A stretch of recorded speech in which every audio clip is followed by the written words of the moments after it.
Welcome to the Elder Audio Scrolls podcast, where we provide audio versions of the texts from the Elder Scrolls games. Let's get right with the lore.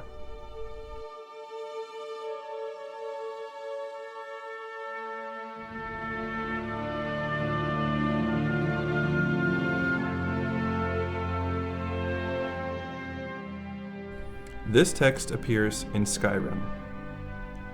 The Book of the Dragonborn by Prior Emmeline Madrine, Order of Talos, Waynon Priory.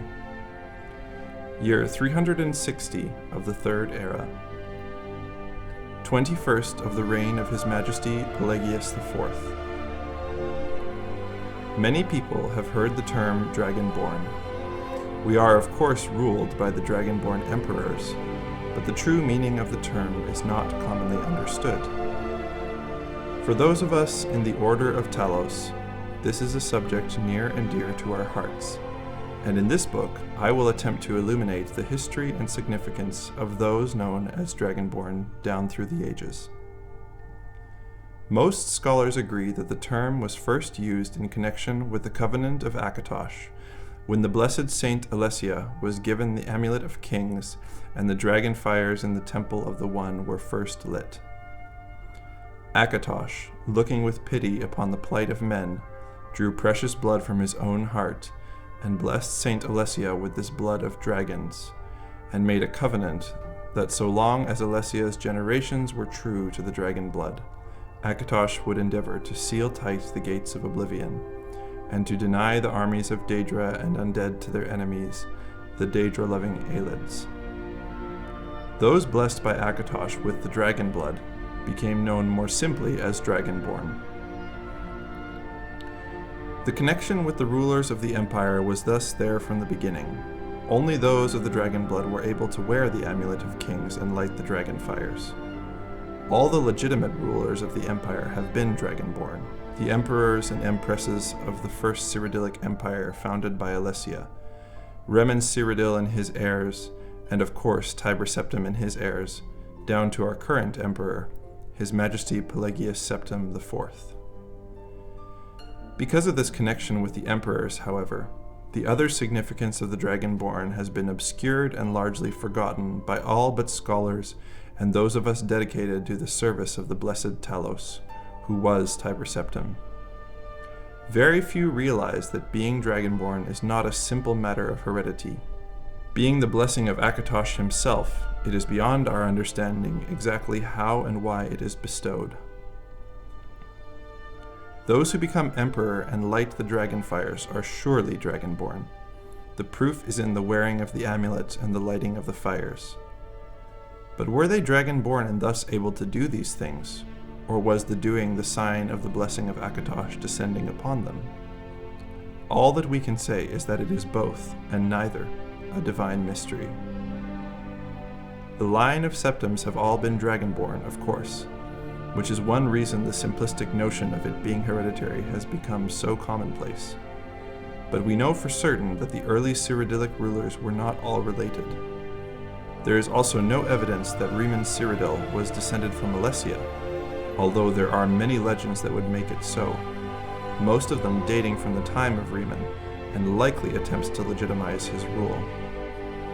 We know that the Blades, usually thought of as the Emperor's bodyguards, originated in Akaviri crusaders who invaded Tamriel for obscure reasons in the late First Era. They appear to have been searching for a Dragonborn. The events at Pale Pass bear this out, and the Akaviri were the first to proclaim Remen Cyrodiil as Dragonborn. In fact, it was the Akaviri who did the most to promote his standing as emperor, although Remen himself never took that title in his lifetime. And of course there is no known hereditary connection between Tiber Septim and any of the previous Dragonborn rulers of Tamriel. Whether there can be more than one Dragonborn at any time is another mystery.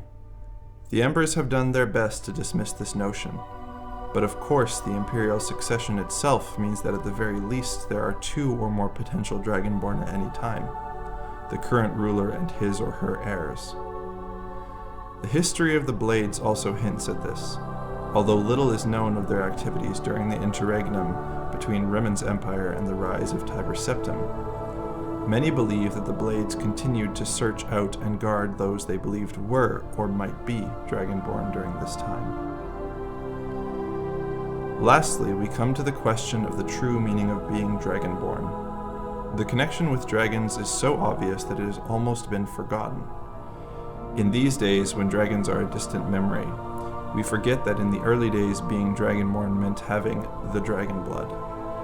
Some scholars believe that was meant quite literally, although the exact significance is not known.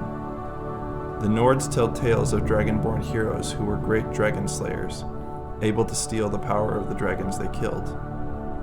Indeed, it is well known that the Akaviri sought out and killed many dragons during their invasion, and there is some evidence that this continued after they became Rimon Cyrodiil's Dragon Guard, again, the connection to dragons, the direct predecessor to the Blades of today. I leave you with what is known as the prophecy of the Dragonborn. It is often said to originate in an Elder Scroll, although it is sometimes also attributed to the ancient Akaviri. Many have attempted to decipher it, and many have also believed that its omens had been fulfilled, and that the advent of the last Dragonborn was at hand. I make no claims as an interpreter of prophecy, but it does suggest that the true significance of Akatosh's gift to mortal kind has yet to be fully understood. When misrule takes its place at the 8 corners of the world, when the brass tower walks and time is reshaped, when the thrice blessed fail and the red tower trembles, when the Dragonborn ruler loses his throne and the white tower falls, when the snow tower lies sundered, kingless, bleeding, the world eater wakes and the wheel turns upon the last Dragonborn.